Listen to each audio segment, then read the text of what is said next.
Lines composed a few miles above Tintern Abbey by William Wordsworth. Structure, summary, analysis. Hello and welcome to the discourse. Lines composed a few miles above Tintern Abbey, often abbreviated as Tintern Abbey, is a long blank verse poem by William Wordsworth that was written in 1798 and was published in the poetic collection Lyrical Ballads during the same year. Lyrical Ballads was a joint project of William Wordsworth and his friend and colleague Samuel Taylor Coleridge. The poem consists of 162 lines and it is set on the banks of the Wye River, which William Wordsworth revisited on July 13, 1798. He had visited the Wye Valley earlier some 5 years ago, and at that time he was alone and a troubled person. In 1798, he was much more mature and was working with Coleridge for the publication of Lyrical Ballads.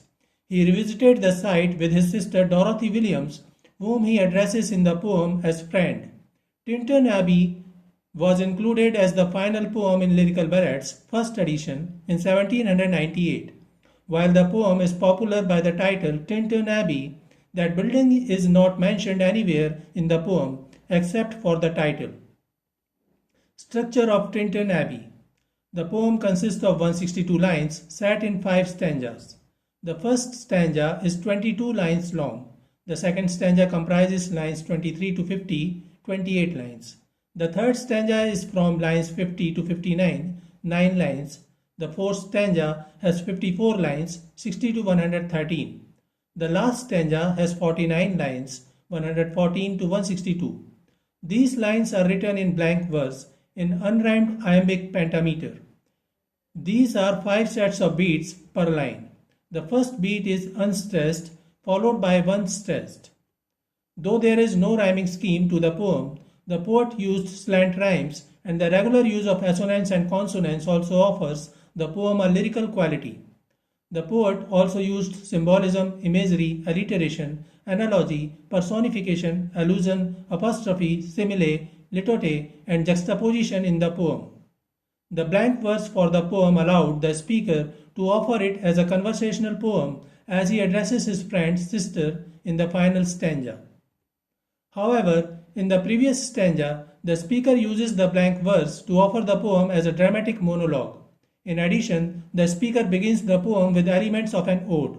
Thus, the blank verse allows the poet to present this poem as an ode, a dramatic monologue, and a conversational poem. While the speaker of the poem remains unnamed, it is safe to assume that the speaker is Wordsworth himself, and he addresses his sister Dorothy in the final stanza, who visited the Wye River Valley with Wordsworth. The speaker tells of the power of nature to guide one's life and morality. There are some variations of meter in the poem. Stanzas 1, 2, and 4 all end with a line that is metrically incomplete in its pentameter. The pentameter is then completed in the following line and the following stanza. Summary of Tintern Abbey, stanza 1, lines 1 to 8. 5 years have passed, 5 summers with the length of 5 long winters, and again I hear these waters rolling from their mountain springs with a soft inland murmur once again. Do I behold these steep and lofty cliffs that on a wild secluded scene impress thoughts of more deep seclusion and connect the landscape with the quiet of the sky. The full title of the poem is Lines composed a few miles above Tintern Abbey on revisiting the banks of the Wye during a tour July 13, 1798, which establishes that the poem is set on a specific landscape a few miles away from the building Tintern Abbey. The title also establishes that the speaker or the poet is revisiting the site after some time. The title also establishes the date of writing of the poem as July 13, 1798. In the first line, the speaker specifies that he is revisiting the site after 5 years. After long 5 years, he cherishes the beautiful landscape in the valley of River Wye again. The poet used anaphora and repetition of 5 to stress that he visited the site before and deeply missed it. Enjambment has been used in line 4, once again, to stress that he is revisiting the site. The poet uses imagery and romanticizes the sound of flowing water as if it is coming from somewhere farther, away and appears as a soft inland murmur. The peaceful environment and the natural soft inland murmurs appear perfect for the speaker to cherish the deep seclusion as if to meditate and become a part of nature itself. The speaker creates an auditory image of the river Wye as a quiet, constant accompaniment to the visually stimulating scenery around him. The alliteration of the S sound, steep, secluded scene, seclusion, and sky, is used to evoke a sense of whispering and murmuring. Lines 9 to 18.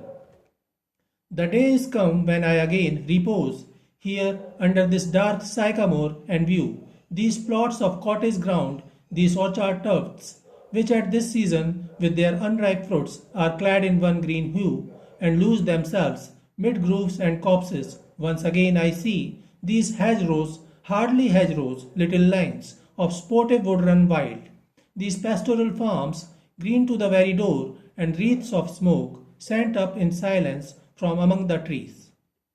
In these lines, the poet further describes the scenic beauty of the place that he is cherishing after 5 years. He says that while he was away, he waited to revisit it here, and finally the day has come when he is again witnessing the green, peaceful scene of the landscape. He mentions the dark sycamore, a huge Eurasian maple tree under which he used to rest in the past. He is again there, observing the large plots of land around it. There are cottages and orchards. It is a period when the fruits in the orchard are unripe and green. Everything appears green, though some clouds of smoke appear coming out from deep in the forest trees. Lines 19 to 22. With some uncertain notice, as might seem, of vagrant dwellers in the houseless woods, or of some hermit's cave where by his fire the hermit sits alone. The speaker wonders who is burning the fire in the wood, from where the smoke is coming. He imagines, through two metaphors, that the smoke rises from the fire of vagrant dwellers and the fire of hermit's cave. Now when he visited the place again after 5 years, there are some factors he is not sure about. Some things have changed. He further guesses that it might be some hermit's cave from where the smoke is coming out.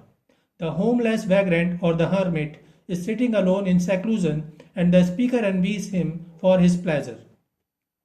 By imagining the hermit's cave, the speaker suggests that even the smoke rises from a sacred natural source. The first stanza ends with an aberration, as line 22 is metrically incomplete. The poet completes the iambic pentameter in the first line of the second stanza. Stanza 2, lines 23 to 31. These beauteous forms, through a long absence, have not been to me, as is a landscape to a blind man's eye, but oft in lonely rooms and mid in the din of towns and cities I have owed to them. In hours of weariness, sensations sweet, felt in the blood and felt along the heart, and passing even into my purer mind, with tranquil restoration, feelings too. The speaker mentions that though he has not been here in the valley of Wye River, he actually never forgot the tranquility and refreshing effect of nature of the landscape. He spent these 5 years away from the valley in various towns and bigger cities, where whenever he was alone, tired, and perplexed in his room, he remembered the sweet memories of this place, and it offered him a sweet sensation. Here, Wordsworth mentions the same theme he explained in another poem, Daffodils, and says that even when he was away, he realized the importance and worth of the memories of the refreshing scenic nature of the landscape, and it helped him in his sad and lonely moments. He uses a simile to say that his long absence from the valley have not been to him, as is a landscape to a blind man's eye. The speaker has not completely forgotten it or been blinded to it. Lines 32 to 50. Of unremembered pleasure, such perhaps, or have no slight or trivial influence on that best portion of a good man's life, his little nameless unremembered acts of kindness and of love, nor less I trust.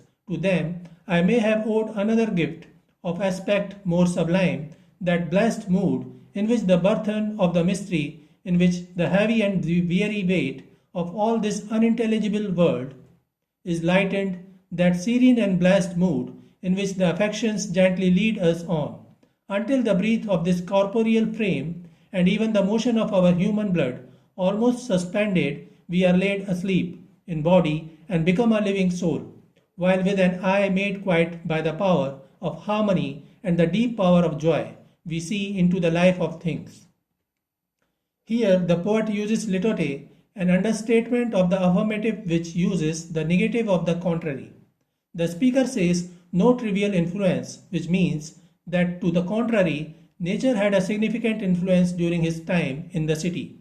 The speaker also says that his best parts of his life were not moments of great heroism, but they were the small, seemingly insignificant actions barely remembered, characterized by kindness and of love. He says that these memories helped him in becoming a good man. These memories inspired him to be kind, helpful, and gentle. These memories improve him as a good human. The speaker addresses nature and says that the beauteous nature offered him a greater gift of blessed mood that not only unburdens his troubled mind during his tough periods in the city, but also helps to alleviate the weight of the world. Juxtaposition has been used to suggest that a blessed mood can achieve calmness and alleviate burthen, heavy and weary weight, and unintelligible situations. Stanza 3, lines 51 to 59. If this be but a vain belief, yet, oh, how oft, in darkness and amid the many shapes of joyless daylight, when the fretful stir, unprofitable, and the fever of the world have hung upon the beatings of my heart, how oft in spirit have I turned to thee, O sylvan Wye, though wanderer through the woods, how often has my spirit turned to thee.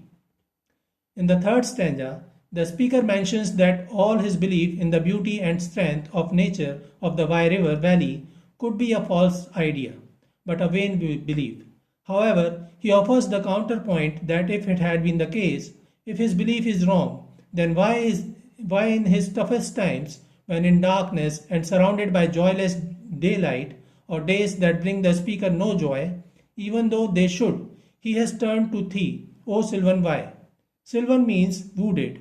The speaker personifies the river as a wanderer of the woods and thanks it for all the times the thought of it has provided a sort of refuge for the speaker. The repetition of how oft and its variant how often emphasizes how frequently the speaker has turned to nature for refreshment and consolation to revitalize himself and face the burdens of the city life. Stanza 4, lines 60 to 68. And now, with gleams of half-extinguished thought, with many recognitions dim and faint, and somewhat of a sad perplexity, the picture of the mind revives again. While here I stand not only with that sense of present pleasure, but with pleasing thoughts that in this moment there is life and food for future years, and so I dare to hope. The speaker begins the fourth stanza reminiscing about the past when he was in Wye River Valley 5 years ago. He mentions his past was perplexed, sad, and vigorless, but now he is mature, better, improved, and pleased. He also says that now, when he is here again, he envisions and hopes that the future will also be pleasant. He says that this visit will again provide him with sweet, invigorating memories that will help him face the tough, dull moments of loneliness and frustration. He says that by visiting the landscape, his mind is reviving again. Lines 69 to 78. Though changed, no doubt, from what I was when first I came among these hills, when like a roe I bounded over the mountains by the sides of the deep rivers and the lonely streams, wherever nature led, more like a man flying from something that he dreads than one who sought the thing he loved.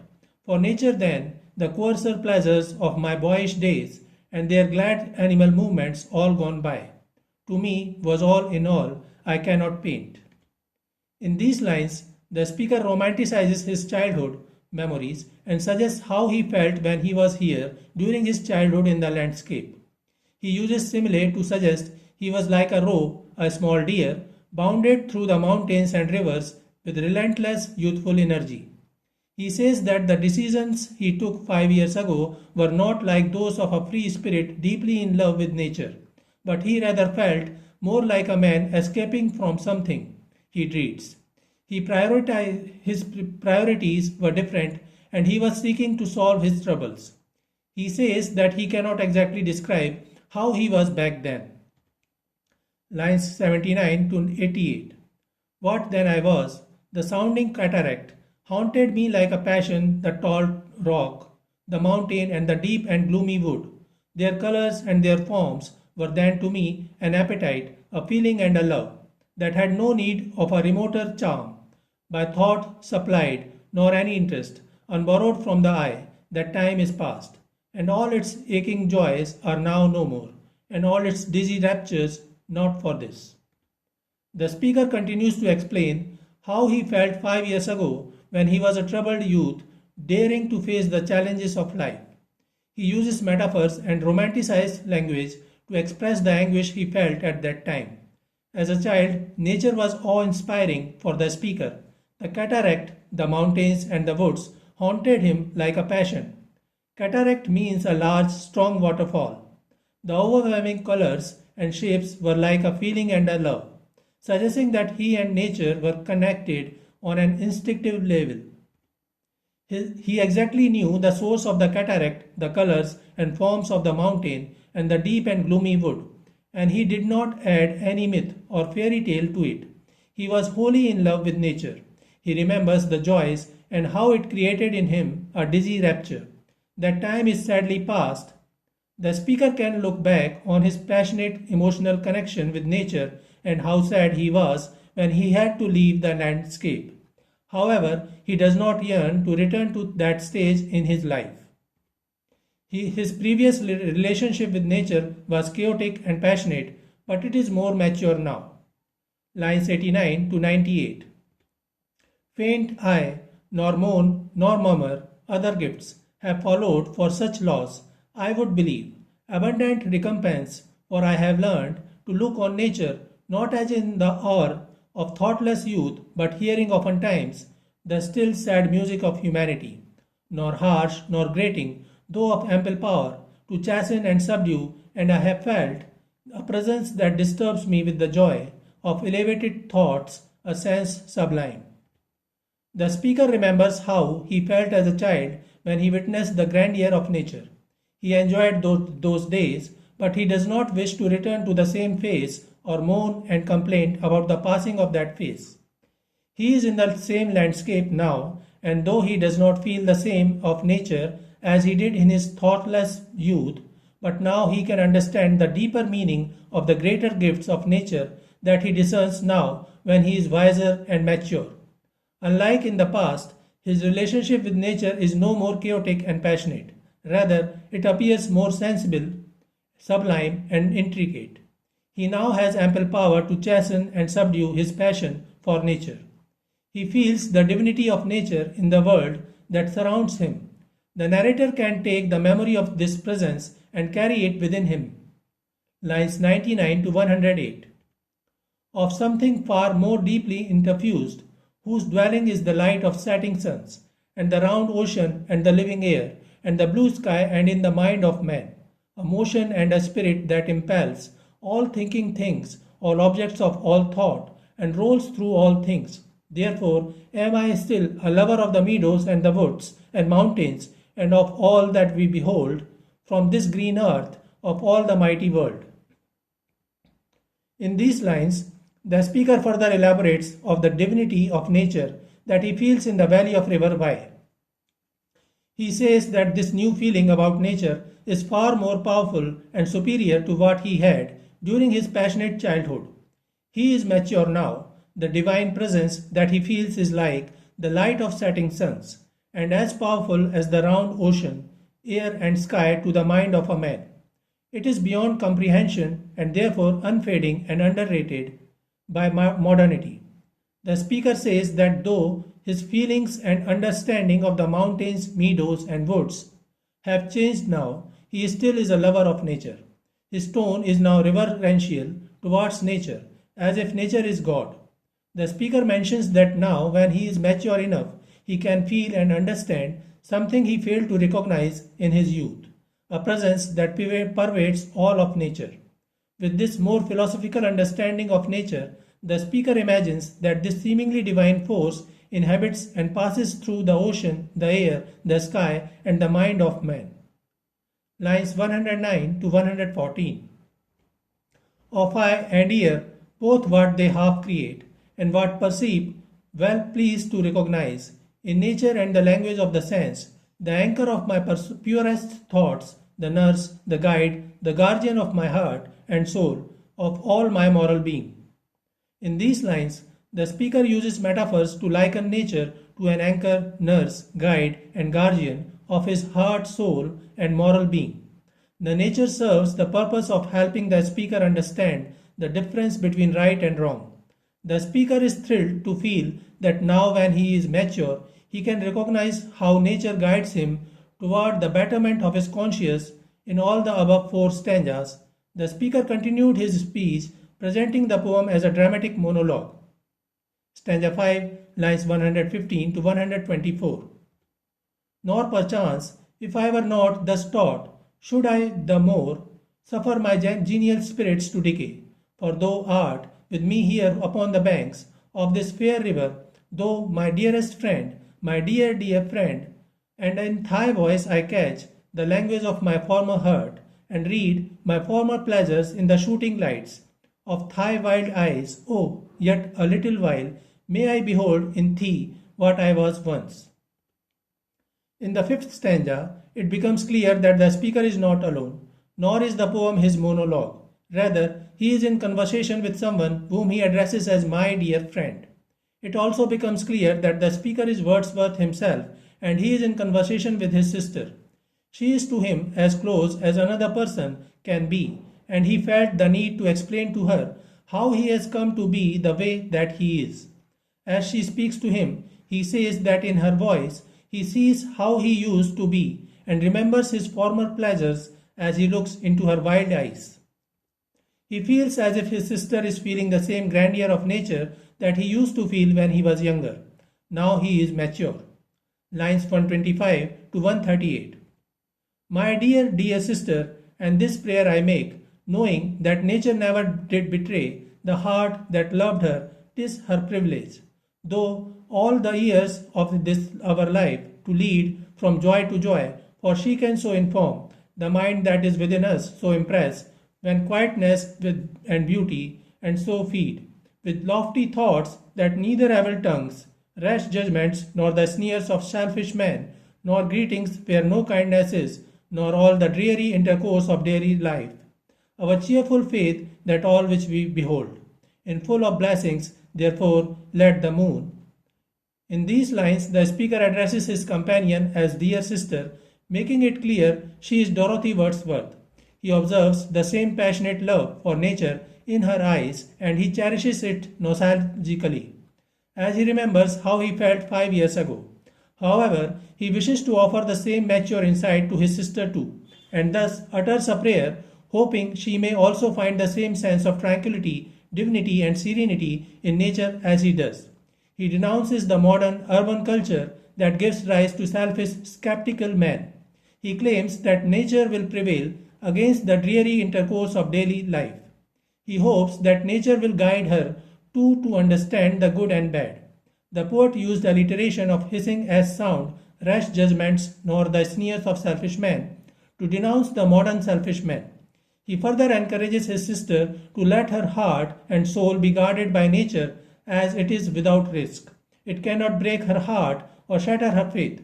Nature will, through the years of one's lives, lead a devotee from joy to joy and impress upon one quietness and beauty.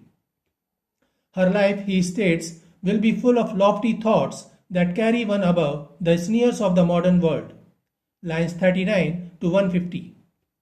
Shine on thee in thy solitary walk, and let the misty mountain winds be free to blow against thee, and in after years, when these wild ecstasies shall be matured into a sober pleasure, when thy mind shall be a mansion for all lovely forms, thy memory be as a dwelling place for all sweet sounds and harmonies. Oh, then, if solitude or fear or pain or grief should be thy portion, with what healing thoughts of tender joy wilt thou remember me, and these my exhortations, nor perchance. In these lines, the speaker addresses his sister and suggests that if she wishes to experience the same divine connection with nature that he feels, she should not resist the charm of nature. He encourages her to enjoy the moonshine and let the mountain wind enthrall her. He says that though she is experiencing similar wild ecstasies he used to feel as a child, these will change into sober pleasure when she is mature enough. He asks her to capture the memories of this sober pleasure of being this close to nature in her mind. This will help her handle the solitude, fear, pain, or grief if she faces such things in the future.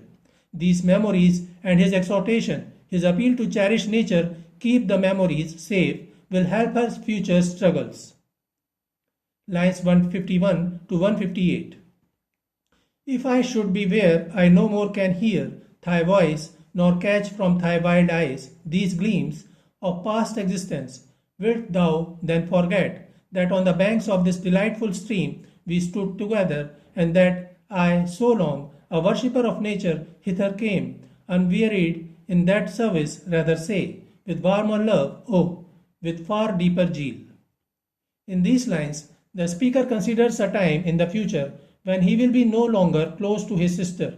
He says that in the future, if he dies or moves somewhere away, I no more can hear thy voice. Then also she will remember that she once stood on the banks of Wye River with her brother. He says that this place and these memories are important because he came here as an ardent worshipper of nature. In the future, if her sister ever needs guidance, refreshment, protection against the dreary daily life, this place will embrace her with warmer love and guide her with deeper zeal towards the goodness of life and nature.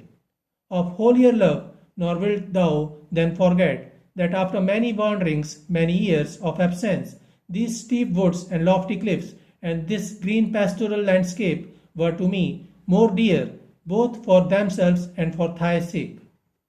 The speaker ends the poem as he contemplates his experience on the river Wye with his sister. He understands that with time she will mature and her youthful passions will diminish.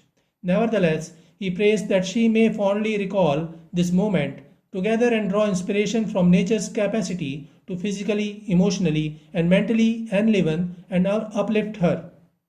So this is it for today. We will continue to discuss the history of English literature. Please stay connected with the discourse. Thanks and regards.